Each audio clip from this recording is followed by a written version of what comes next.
नमस्कार, जय महाराष्ट्र. मी डॉक्टर अनिल फळे. AM 2032 live मध्ये आपलं स्वागत आहे.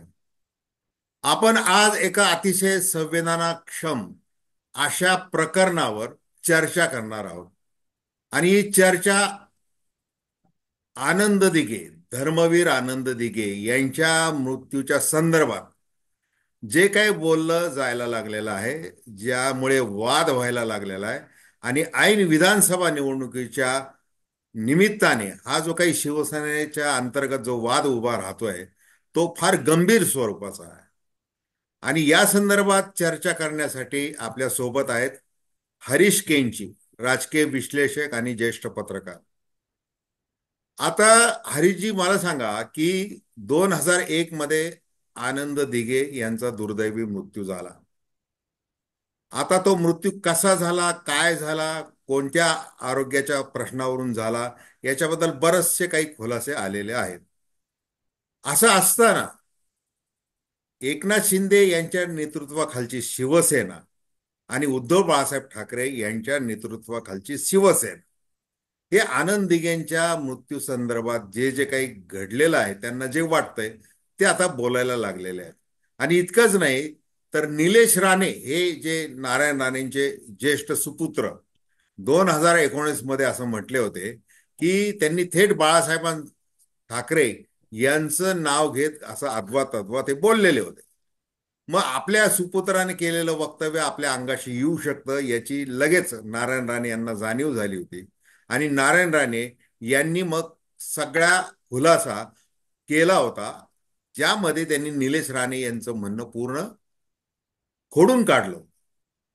आता शिवसेनेचे प्रवक्ते म्हणजे एकनाथ शिंदे यांच्या शिवसेनेचे प्रवक्ते संजय शिरसाट आणि त्या शिवसेनेचे नेते रामदास कदम या दोघांनी पुन्हा एकदा या प्रकरणाविषयी आणि थेट उद्धव ठाकरेंकडे संशयाची सुई नेण्याचं काम केलेलं आहे. तर आपण काय सांगाल आता याच्यावर? हे मुळात असं आहे की ज्यांना दुकानदारी करायची आहे त्यांनी आनंद दिघेंचं नाव वापरायचं ठरवलेलं आहे. आनंद दिघे यांचं नेतृत्व राज्यस्तरावर होतं का? तर तसं काही नव्हतं. ते ठाणे जिल्ह्यापुरती मर्यादित होते. लक्षात आलं की नाही?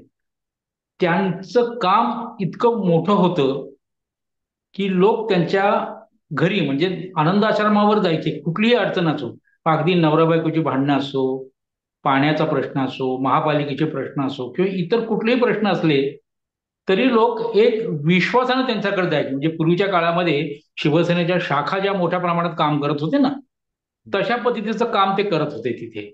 आणि लोकांना न्याय घेऊन द्यायचा असा त्यांचा तो होता. त्यांनी कधी निवडणूक लढवली नाही.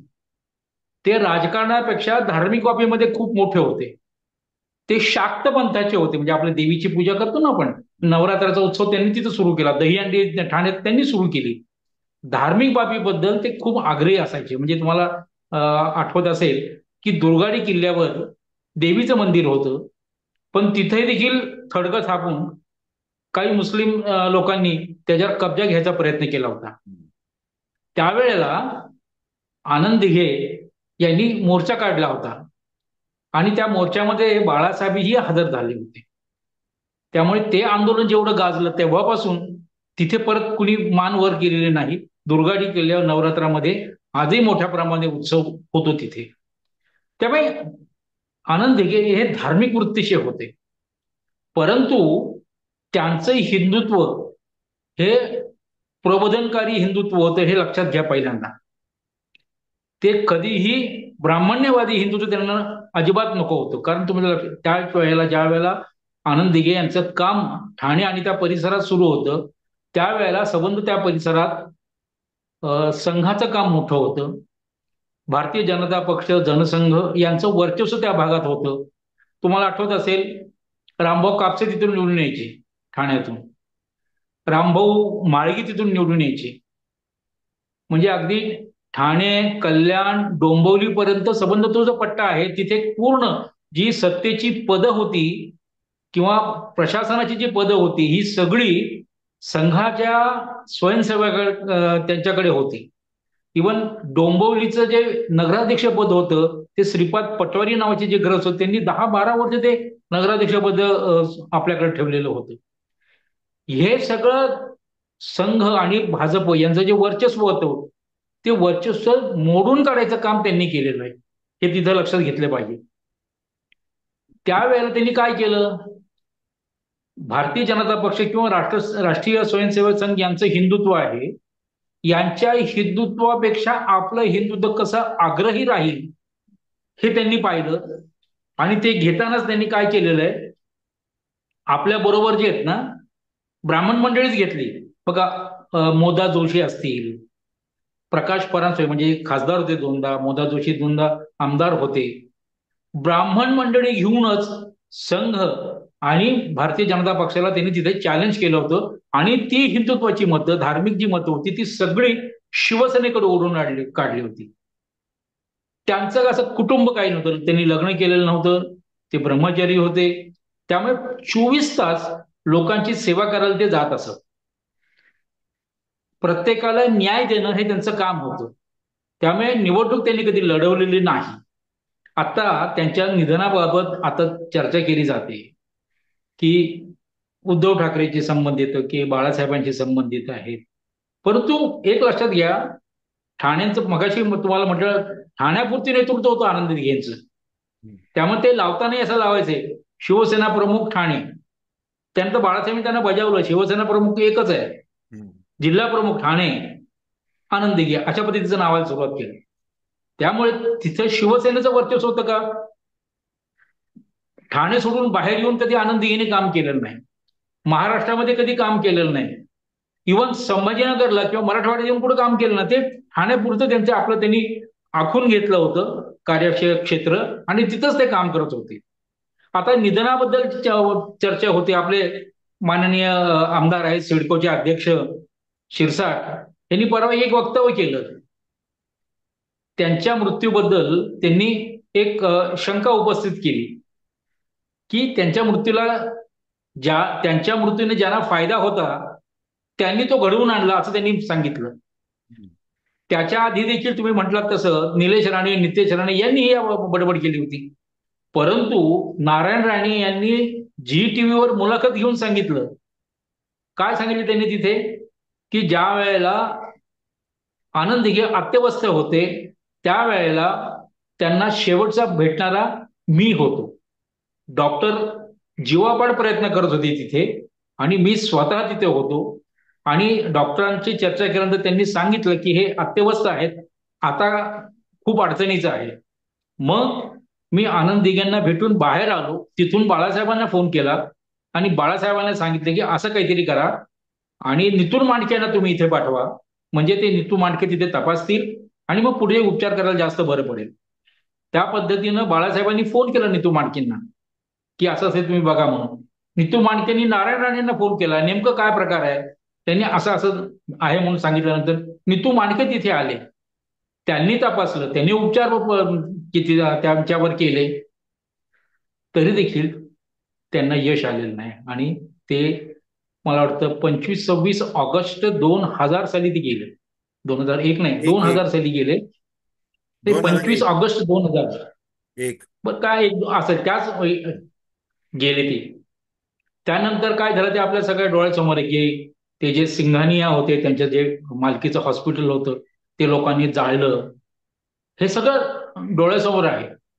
तरी देखील कुणाला तरी टार्गेट करायचं म्हणून त्यांच्या मृत्यूचा वापर केला जातोय. जसा आता त्यांच्या धोरणाचा वापर करून एकनाथ शिंदे किंवा इतर लोक त्यांचा वापर करत आहेत. साहेबांचं हिंदुत्व, साहेबांचं हिंदुत्व असं ते सांगितलं. साहेब म्हणजे कोणते साहेब त्यांच्या दृष्टिकोनातून चित्रपटाच्या जाहिरातीमध्ये दिसतंय साहेबांचं हिंदुत्व. साहेबांचं हिंदुत्व म्हणजे कोण, बाळासाहेबांचं हिंदुत्व, आनंद दिघेचं हिंदुत्व का एकनाथ शिंदेचं हिंदुत्व.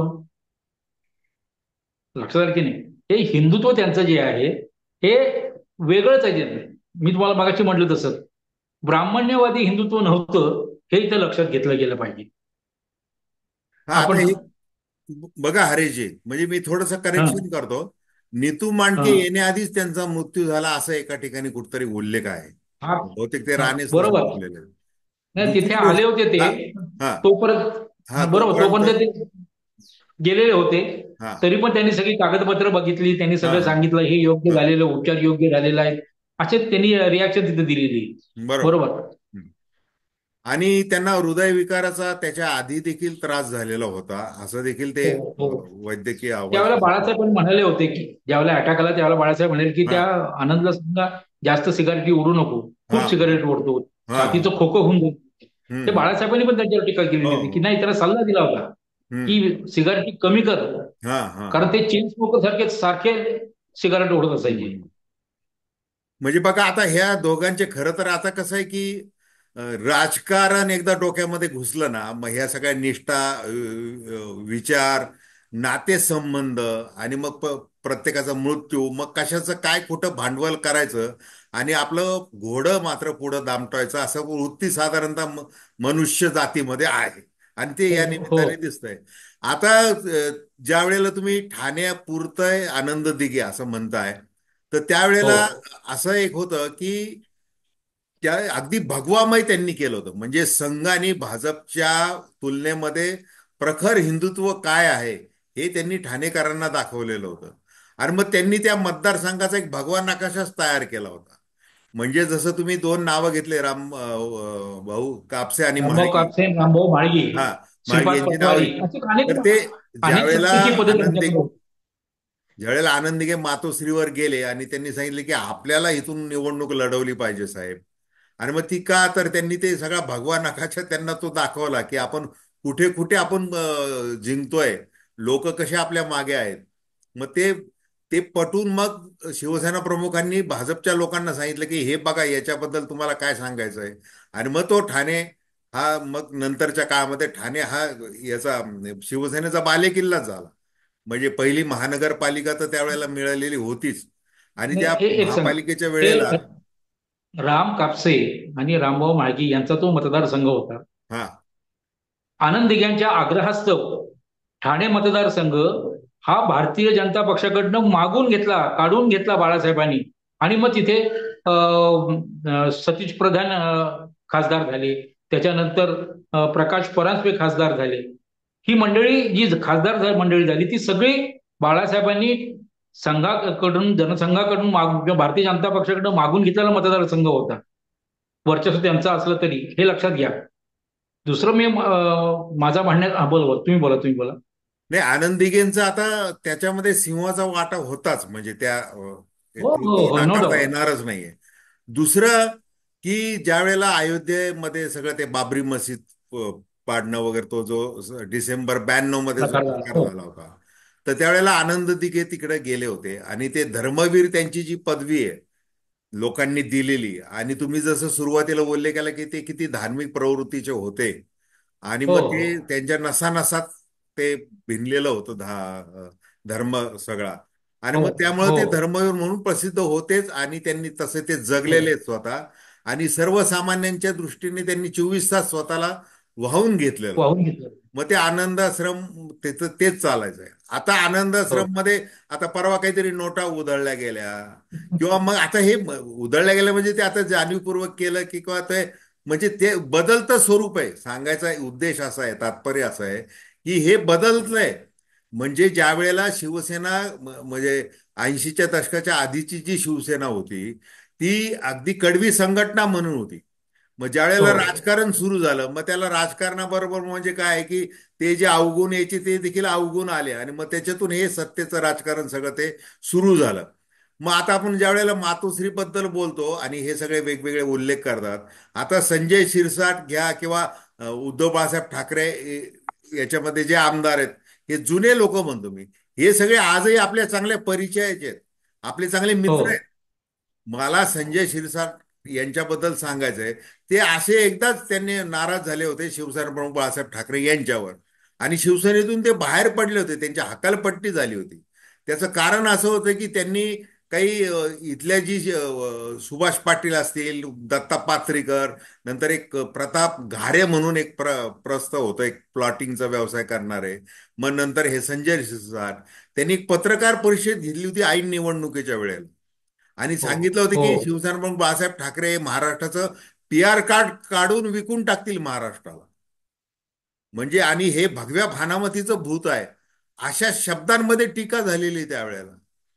आणि नंतर मग अनेक वर्ष संजय शिरसाट हे शिवसेनेच्या बाहेर होते. मग त्यांना पुन्हा शिवसेनेत प्रवेश मिळाला. आणि मग हे सगळ्या गोष्टीची जाणीव त्यांना आहे का आज?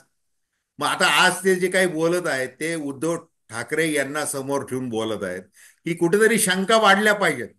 म्हणजे जसं भारतीय जनता पार्टीच्या इशाऱ्यावरून सांगितलं जात आहे एकनाथ शिंदे यांच्याकडून वारंवार, की शिवसेना प्रमुखांचं हिंदुत्व आणि या हिंदुत्वामध्ये किती फरक आहे, आणि वैचारिक वारसा जो काय आहे तो तुम्हीच घेतलेला आहे, आणि तुम्ही ते जास्तीत जास्त प्रमाणात प्रदर्शित करा. मग प्रदर्शित करा याचा अर्थ अशा प्रमाणात प्रदर्शित करा का? मग आता रामदास नाही, कदम मुळात असं असं आहे. म्हटलेले आहेत आज, की अ, आनंद दिघे यांच्या जिल्हा प्रमुख पदाचा राजीनामा उद्धव ठाकरे यांनी काही दिवस आधी मागितला होता, आणि आनंद दिघे हे माझ्याकडे म्हणजे कदमांकडे बोलले होते, असं ते म्हटलेले आहेत.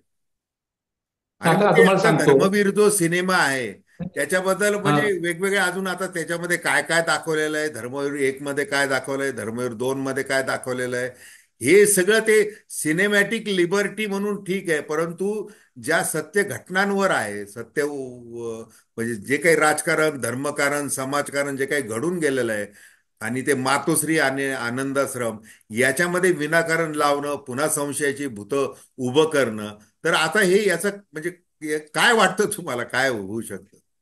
नाही नाही, एक लक्षात घ्या. स्वतःचं व्यक्तिमत्व ग्लोरीफाय करायचं. आपण जी गद्दारी केलेली आहे, जे इकडं तिकडं पळून पळून गेलं आहे, याला एक मुलामा द्यायचा आणि आम्ही जी केलं तर बरोबर आहे हे दाखवण्यासाठी आनंद दिघेचा वापर केला जातोय. लक्षात आलं की नाही? स्वतःच्या राजकारणासाठी आनंद दिघेचा वापर होतोय. आज आनंद दिघ्याचं ते काय केलं असतं? श्रीधर खोपकर माहिती ना काय केलं त्यांनी गद्दारी हो. केल्यानंतर? नगरसेवक. गद्दारीला क्षमा नाही हा शब्द त्यांचा. हम्म. बरोबर नाही?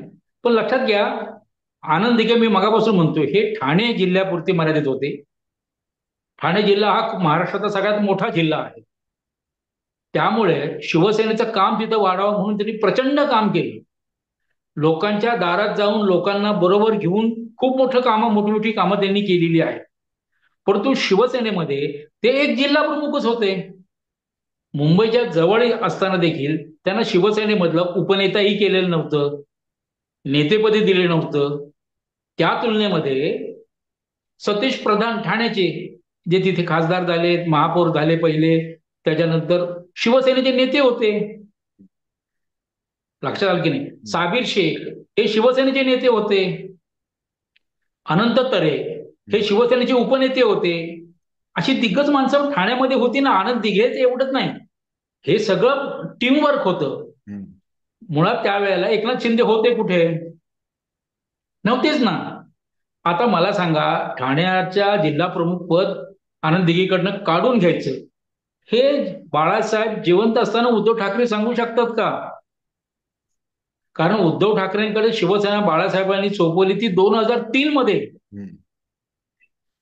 आणि 2000 किंवा 2001च्या सुरुवातीला, किंवा मला अगदी खात्री माहिती, 25 ऑगस्ट 2000 या साली, या दिवशी ते वारले. 2003ला उद्धव ठाकरे यांनी आपली सूत्र ताब्यात घेतली. मग त्यांनी कधी दिलं? त्यांनी राजीनामा मागितला कधी त्यांच्याकडनं? हे सगळं बनवेगिरी करायची, लोकांमध्ये संशय निर्माण करायचा. चित्रपट तुम्ही म्हटला तसं सिनेमॅटिक लिबर्टी घेऊन जे काही करतात ना, सिनेमा दाखवण्यापूर्वी तुम्ही हे दाखवता, तिथे डिस्क्लेमर दाखवता. कशासाठी दाखवता? कारण तुम्हाला तुमचं व्यक्तिमत्व वाढवायचं. तुम्ही आनंदी असताना तुमची लायकी काय होती? व तुम्हाला नगरसेवक पण केलं नव्हतं, केलं होतं फक्त मला आमदार उद्धव ठाकरे यांनी केलं 2004 साली. त्यांच्या सहीनं एबी फॉर्म घेऊन तुम्ही आमदारकीचा फॉर्म भरला. त्याच्यानंतर 4 वेळा तुम्ही आमदार झालात, ते उद्धव ठाकरे यांच्या सहीनं झालेला आहात, हे विसरलात. तुम्हाला ज्या वेळेला पहिल्यांदा मंत्री केलं त्यावेळेला तुम्ही बाळासाहेबांचं वंदन केलं, आई वडिलांचं स्मरण केलं. लक्षात घ्या. त्याचबरोबरला शिवसेनेचे पक्षप्रमुख उद्धव बाळासाहेब ठाकरे यांच्या आशीर्वादानं मी ही मंत्रिपदाची शपथ घेतोय, असं तुम्ही म्हणाला होता. मग असं अचानक काय घडलं तुमच्यामध्ये? आश्चर्य म्हणजे त्यामध्ये एक दुसरं लक्षात घ्या. हे जे चित्रपट काढलाय ना, मंगेश देसाई हे एक मराठवाड्यातला जो मुलगा आहे त्याचं नाव आहे ते, तो स्ट्रगलर आहे अजून मराठी इंडस्ट्रीमध्ये. त्यांनी एवढे मोठे चित्रपट काढावेत याचं आश्चर्य वाटतं लोकांना, पण सगळ्यांना माहिती आहे की त्याच्या मागं हात कोणाचा आहे, पैसे कोण खर्च करतंय, अप्रत्यक्षरित्या कोण मदत करते, सगळं सगळ्यांना माहिती. जे दिग्दर्शक आहेत ना, प्रवीण तरडे, हे संघाचे स्वयंसेवक आहेत. मध्यंतरी बाबासाहेब आंबेडकरांवर त्यांनी विचित्र वाक्य उद्गारलं होतं, तेव्हा त्या सगळ्या दलित बांधवांनी, आई बहिणींनी त्यांना शिव्या घातलेल्या फोन करून, त्यांना बाहेर पडू दिलं नव्हतं. नाही ते ठीक यांनी आहे, पण पहिल्या, अरे ऐका ऐका ऐका ऐका, पहिल्या धर्मवीर मध्ये पण, दुसऱ्या धर्मवीर मध्ये पण त्यांनी संघाचं हिंदुत्व हे त्यांच्यावर लादलंय आत्ता. म्हणजे एकनाथ शिंदेने हे समजून घेतलं पाहिजे की शिवसेनेचं हिंदुत्व मुळात काय आहे. शिवसेनेचं म्हणजे एकनाथ शिंदेच्या शिवसेनेचं जे कोल्हापूरला अधिवेशन झालं, त्या अधिवेशनामध्ये हिंदुत्वाचा जो ठराव केला, तो जरी एकनाथ शिंदेनी वाचला तर कोणतं हिंदुत्व आपलं आहे, प्रबोधनकारी हिंदुत्व का ब्राह्मणी हिंदुत्व, हे त्यांच्या लक्षात येऊ शकेल. हा बोला, काय म्हणताय तुम्ही? नाही, मंगेश देसाई आलं, तरडे झालं, हे शेवटी कसे की हा म्हणजे ते शेवटी कलाकार किंवा स्वतंत्र व्यवसायी लोक आहेत, त्याच्यामुळे तो भागच वेगळा आहे. कारण मी नाही, व्यक्तिशः नाही, त्या माझा म्हणण्याचा उद्देश आहे, मंगेश माझा म्हणण्याचा देसाईंना, उद्देश, मंगेश देसाई, तरडे हे राष्ट्रीय स्वयंसेवक संघाचे कार्यकर्ते आहेत, नाही मी संघ स्वयंसेवक आहेत. नाही मंगेश देसाई तर मी म्हणत नाही काही, नाही मंगेश मंगेशला मी देसाईचं काही म्हणत नाहीये मी. दिग्दर्शक म्हणून ह्यांनी जे केलेलं आहे ना, जे हिंदुत्व लादण्याचा प्रयत्न केला ना, तो त्याच्याबद्दल बोलतोय मी. मी मंगेशला खूप अतिशय जवळून ओळखतो. मी, तो चांगला मित्र आहे माझा. तो बरं तो बरं. भाग नाहीये. आपण आता हा. हे शेवटी करणारे करविते जे आहेत ना, ते आपण ज्या मुद्द्यावर बोलतोय की हे जे काही संशयाचं भूत उभं करून जे काही निवडणुकीच्या निमित्ताने चाललेलं आहे त्याच्याबद्दल आपण बोलतोय. आता बघा, उद्धव बरोबर. ठाकरे, रश्मी ठाकरे यांच्यामुळं मी कसा आमदार झालो, अगदी श्रीकांत शिंदे कसे खासदार झाले, आणि मी किती आभारी आहे या कुटुंबाचा, हे जाहीरपणे एकनाथ शिंदे अनेकदा बोललेले आहेत. आणि हो धर्मवीर हो. एकच्या वेळेला उद्धव ठाकरे, रश्मी ठाकरे या उपस्थित सुद्धा होते होत्या. त्यावेळेला.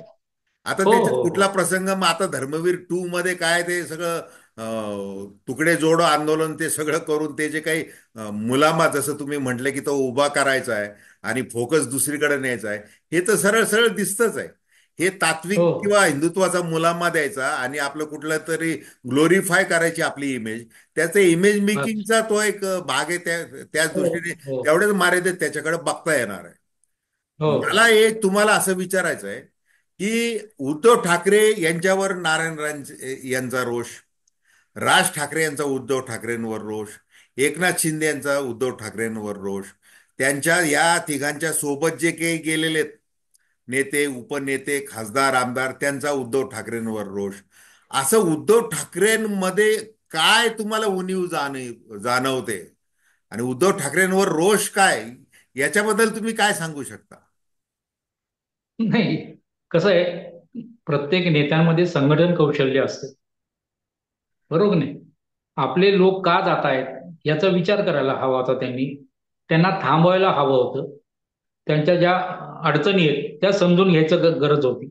कारण तुम्हाला आठवत असेल की पहिले 8-10 लोक जर शिंदेबरोबर गेले, त्यानंतर अनेक लोक उद्धव ठाकरे यांच्या बरोबर होते. त्यांनी त्यावेळेला त्यांना सांगितले, ज्यांना जायचंय, ज्यांची मन तिकडे गेलेली आहेत, मन त्यांची, ते जाऊ शकतात, मी कोणाला अडवणार नाही. हे एक संघटना चालवणाऱ्या नेत्यांची वाक्य नाही.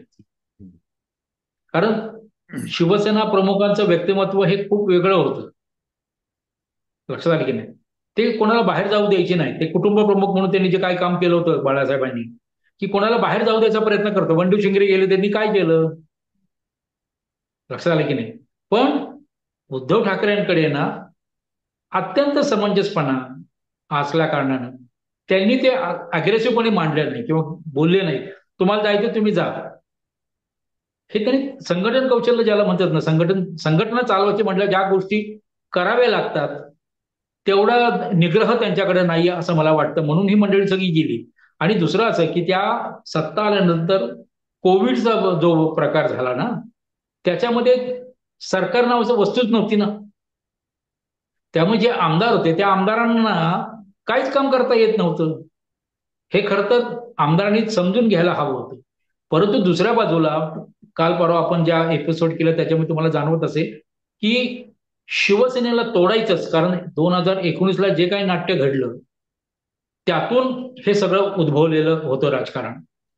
आणि त्यामुळेच उद्धव ठाकरे यांना सत्ता भ्रष्ट कसं करता येईल, सत्ता पदावर पदच्युत कसं करता येईल, यासाठी सगळे डाव खेळले गेले. त्यासाठी एकनाथ शिंदेना हाताशी धरण्यात आलं आणि पुढे सगळं जे काय रामायण झालं ते रामायण झालं. परिस्थिती आणि व्यक्तिगत स्वभाव यातूनच हे सगळं घडलेलं आहे. नाही, शेवटी काय आहे, हे ठाकरे ब्रँड ठाकरे ब्रँड आणि शिवसेना हे म्हणजे कधीही विभक्त होणाऱ्या गोष्टी आहेत या. आता उद्धव ठाकरे आणि ह्या बाकीच्या सगळ्यांचा संघर्ष जो आहे किंवा वाद वाद जो आहे, म्हणजे तो कसा आहे, हे सत्तेच्या लालसेपोटीच्या ठिणग्या आहेत उडालेल्या. मग आमचं ते बंडन आहे, आमचा तो उठाव आहे, आम्ही शिवसेना सोडलेली नाहीये, आम्ही शिवसेनेतच आहोत, हे कायदेशीर दृष्ट्या सांगणं किंवा वेगवेगळ्या पद्धतीने ते प्रदर्शित करत राहणं, हे जे बाहेर पडले त्यांच्याकडून ते चालू आहे.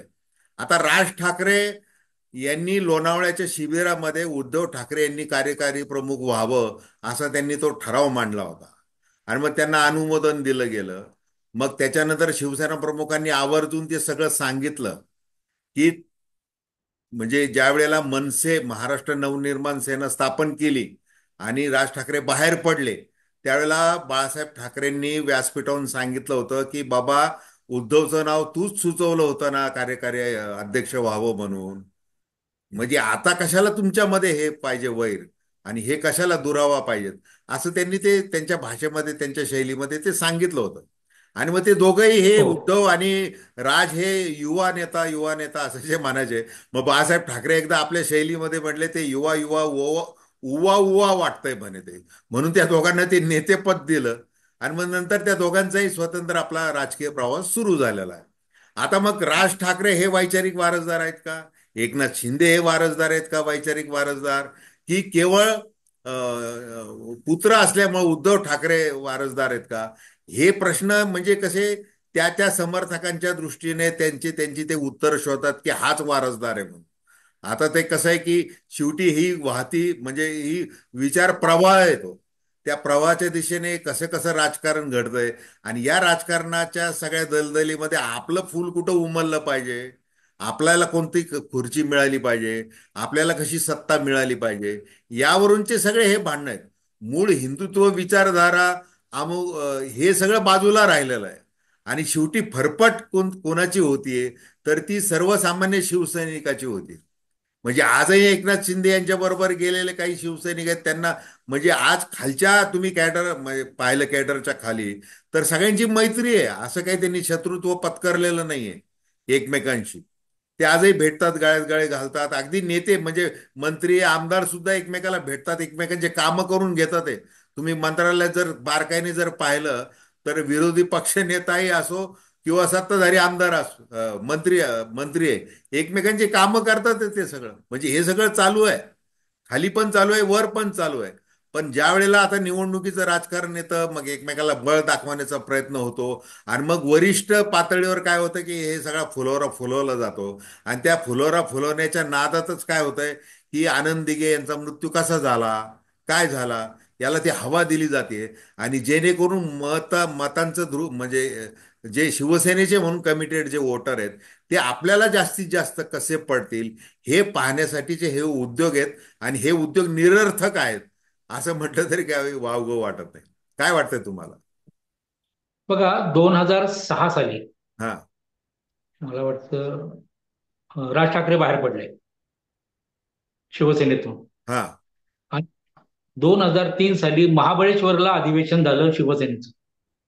आणि त्याच्यामध्ये राज ठाकरेंनी उद्धव ठाकरेंचं नाव सांगितलं. हे फक्त करेक्शनसाठीचा मुद्दाम सांगितलं. अच्छा अच्छा, हा ते लोणावळा नाही, लोणावळा म्हटलं तर मी. महाबळेश्वरला झालं. हम्म. त्यानंतर जे काही वातावरण निर्माण झालं ना, हम्म. म्हणजे राज ठाकरे ज्या पद्धतीनं आरोप करतात की बडव्यांनी त्यांना हे घेतलेलं होतं, त्यांचा ताबा घेतलेला होता असं ते म्हणतात बघ बाळासाहेबांचं. तर ही जी मधली मंडळी होती ना, ज्यांच्या या दोन नेत्यांच्या उपस्थितीमुळं हे दोन नेते जर ऍक्टिव्ह झाले शिवसेनेमध्ये, तर मग आपल्या नेतृत्वाचं काय? म्हणून जे दुसऱ्या फळीतले नेते होते ना शिवसेनेमधले, जे शिवसेना नेते म्हणून बाळासाहेबांनी नेमले होते, त्यांच्या पोटात गोळा आला. हम्म. आम्ही इतके वर्ष काम करतो आहोत, हा. हरीजी, असं आपली आहे की वेळ नाही? संपत आलेली बरं का, तुम्ही 2 मिनिटामध्ये समारोप करा. हा, नाही, 2-3 बरोबर ना, मी मिनिटात त्यासाठी समारोप. सांगतो की त्यांच्या नेतृत्वाला जेव्हा म्हणजे त्याला नख लागला असं ज्यावेळेला आपण म्हणतो, हम्म. तसं त्यांच्या नेतृत्वाचा प्रश्न निर्माण झाल्यानंतर त्यांनी मग या दोघा भावांमध्ये रिफ्ट पाडायला सुरुवात केली. काही लोकांनी राज ठाकरेंना एका बाजूने सांगायचं, दुसऱ्या बाजूला उद्धव ठाकरेंना काही लोकांनी सांगायचं, आणि दोघांमध्ये गैरसमज मोठ्या प्रमाणात निर्माण केले गेले. आणि त्या गैरसमजातून हे सगळं निर्माण झालं हळूहळू हळूहळू हळू. दुसरं असं झालं की राज ठाकरेंकडे जी काही पदं नव्हती, जे भारतीय विद्यार्थी सेनेचे प्रमुख होते, नंतर ते नेते झाले तिथे, परंतु ज्या पद्धतीनं ताकद द्यायला पाहिजे होती उद्धव ठाकरेंनी त्यांना, जी पदं द्यायला पाहिजे होती, जी राज ठाकरे मागत होते, ती दिली गेली नाही. त्यामुळे साहजिकच राज ठाकरे नाराज झाले. राज ठाकरे हे आनंद दिघे आजारी असताना हॉस्पिटलमध्ये पण भेटायला गेले होते ना. तो चित्रपटामध्ये त्यांनी दाखवलं की आनंद दिघे असे म्हणतात की उद्धव ठाकरेंना पक्षप्रमुख करण्याऐवजी राज ठाकरेंना करायला पाहिजे होतं. हे जे वाक्य हे अत्यंत तद्दन खोटं वाक्य आहे त्याच्यामध्ये. हम्म. कारण हे गेले 2000 साली आनंद दिघे, आणि 2003ला उद्धव ठाकरे पक्षप्रमुख झाले, हम्म. आणि 2006ला बाहेर पडले हे. जर एकनाथ शिंदेना राज ठाकरेंबद्दल एवढं प्रेम होतं, मग त्यांच्याबरोबर का ना बाहेर पडले? हम्म. त्याच्यानंतर तुम्ही जवळजवळ 17-18 वर्ष हा, सत्ता उपभोगली. हे महत्वाचं आहे. हा. उद्धव ठाकरेंबरोबर सत्ता उपभोगलीत ना तुम्ही. त्यावेळेला तुम्हाला राज ठाकरे आठवले नाहीत का? हम्म. राज ठाकरेचं नेतृत्व तुम्हाला जर स्वीकारायचं होतं, त्याच वेळेला बाहेर पडायचं होतं. पण तुम्हाला माहिती आहे की शिवसेनेचं नेतृत्व जर करायचं तर उद्धव ठाकरेच करतील, कारण तुमची अनेक भाषणं आहेत. हम्म. निवडणुकीतली भाषणं आहेत, अधिवेशनातली भाषणं आहेत, ती सगळी उद्धव ठाकरे हेच आमचं नेतृत्व आहे. उद्धव ठाकरे सांगतील तसं आम्ही करू. ते म्हणाले राजीनामा दे, तुम्ही राजीनामा दे. इव्हन त्यांनी राजीनामाच उद्धव ठाकरेंकडे देऊन ठेवला होता भारतीय जनता पक्षाच्या विरोधामधला. हो, आम्ही खिशात त्यामुळे ठेवून हे जे फिरतो म्हणून राजीनामा. हो, नाही नाही, एका जाहीर सभेमध्ये हो. मला वाटतं डोंबिवलीच्या सभेमध्येच हा. त्यांनीच ती राजीनामा पत्र, मला जो त्रास होतो आहे भारतीय जनता पक्षाकडून, मला त्रास दिला जातोय, मला माझ्यावर ज्या पद्धतीनं मला काम करू देत नाहीत, याचा निषेध म्हणून मी त्यांचा माझा राजीनामा तुमच्याकडे सोपवतो, असं सांगून त्यांनी राजीनामा तो उद्धव ठाकरेंकडे जाहीर सभेत दिला. त्यावेळेला बाळासाहेब म्हटले की हे जे तुम्हाला पद मिळालंय हे मी दिलेलं नाही, शिवसेनेने दिलेलं आहे, आणि समोर बसलेल्या शिवसैनिकांनी दिलेलं आहे. अशा वेळेला तुम्ही काय केलं त्यावेळेला तिथे? त्यांच्याच मांडीला मांडी लावून तुम्ही आज बसलेला आहात ना. लक्षात आलं की नाही? मग राज ठाकरेंना शिवसेनेची सूत्र द्यायला हवी होती, हे तुमच्या मनातली वाक्य हे चित्रपटामध्ये घालून तुम्ही कोणाला बदनाम करताय? बाळासाहेबांना बदनाम करताय? तुम्हाला बाळासाहेब आणि आनंद दिघे यांच्यामध्ये वाद लावायचा आहे का? हा. आनंद दिघेंचे तुम्हाला मगाशीच म्हटलं सर, कार्यक्षेत्र मर्यादित होतं, आणि ते ते परप्रकाशित पण होते ना. बाळासाहेबांच्या शिवसेनेचे होते ते. ते परप्रकाशित नेतेच होते ना. तुम्ही त्यांच्या हाताखाली होतात. आणि दुसरं म्हणजे बरं का, हरीजी, हं. म्हणजे एकीकडे असं म्हणू, उद्धव आपलं हे शिवसेना प्रमुख आणि धर्मवीर, हे जे दोन पद आहेत, म्हणजे त्यांच्या मर्यादा आणि त्यांचा अधिकार आणि त्यांची व्याप्ती एक ही लक्षात घ्या, एकमेकांना चांगली मी मगा माहिती होती. एकमेकांचा एक ते मी तो मान ठेवायचे. हो परंतु हो आता हो, काय झालेलं आहे, आता तो मान न बाळा ठेवता, आता तुम्ही ज्या अर्थी असं म्हणताय की हे दोघांमध्ये, म्हणजे नेमकं तुम्ही कुणाबद्दल शंका व्यक्त करताय, तर शिवसेना प्रमुखांबद्दल शंका व्यक्त करताय, हो हो हो. असा त्याचा अर्थ झालेला बाळासाहेब आहे. म्हणजे हे जे बाळासाहेबांनी डायलॉग सगळ्यांना किंवा हे ते असे शंका व्यक्त होतीये. बाळासाहेबांनी सगळ्यांना मुलासारखं प्रेम केलंय. बाळासाहेबांकडं हे वेगळं मन होतं. त्या सगळ्या नेत्यांवर त्यांनी तेवढेच जीव लावला होता, जेवढा आनंद दिघेवर लावला होता तेवढाच एकनाथ शिंदेला पण लावला होता ना. मग तुम्ही हा वाद का करताय? मग कोण मोठं, आनंद दिघे मोठे की बाळासाहेब मोठे? हम्म. आणि शेवटी हिंदुत्व माझं. अशा पद्धतीने जे काही वाद निर्माण करायचा आणि आपलं नेतृत्व कसं ग्लोरीफाय करता येईल, हम्म. आपल्या नेतृत्वाला कसं मोठं वलय करता येईल, त्यासाठी केलेला हा खटाटोप आहे, दुसरं काही नाही. खटाटोप व्यतिरिक्त काही म्हणता येणार नाही याला. चला ठीक आहे, आपली वेळ संपलेली आहे. धन्यवाद. या चर्चेचा एकच असं म्हणजे लोकांनी आता ठरवायचं आहे, आणि उद्धव ठाकरे असतील किंवा एकनाथ शिंदे असतील किंवा त्यांचे सगळे चेले चपाटे असतील, त्यांनी ठरवायचं की आपण जे शिवसेना प्रमुख आणि धर्मवीर आपापल्या ठिकाणी दोन्ही व्यक्तिमत्व श्रेष्ठ होते. धर्मवीर ही पद तुम्ही मगाशी म्हणत सुरुवातीला की धर्मवीर पद लोकांनी दिलं, लोकांनी दिलेलं नाही. अनिल थत्ते नावाच्या पत्रकारांना त्यांना दिलेली ही पदवी आहे, हे अच्छा. लक्षात घ्या. हा मग. हा. हा हो तर हो. ती ते ते हा, चांगली गोष्ट आहे. तर ते व्यक्तिमत्व आपापल्या ठिकाणी श्रेष्ठच होते, परंतु आता त्यांचा श्रेष्ठच आहे. मृत्यू, त्यांचे विचार याच्यामधून कोणाचा म्हणजे संशय उभं करणं किंवा दावा सांगणं, विचारांचा आणि वारशाचा दावा सांगणं, हे काय आहे तर लोकांनीच खरं ठरवायचं आहे. तर दर्शकांनी आपल्या प्रतिक्रिया बिनधास्तपणे या चॅनलवर नोंदवाव्यात आणि हे चॅनल सबस्क्राईब करावं. या चॅनलवर तटस्थ भूमिकेतून एक सर्वसामान्यांच्या दृष्टिकोनातून आपण नेहमी वेगवेगळ्या विषयांवर अशीच बेधडक चर्चा करत असतो. तर धन्यवाद. धन्यवाद हरीशजी. धन्यवाद.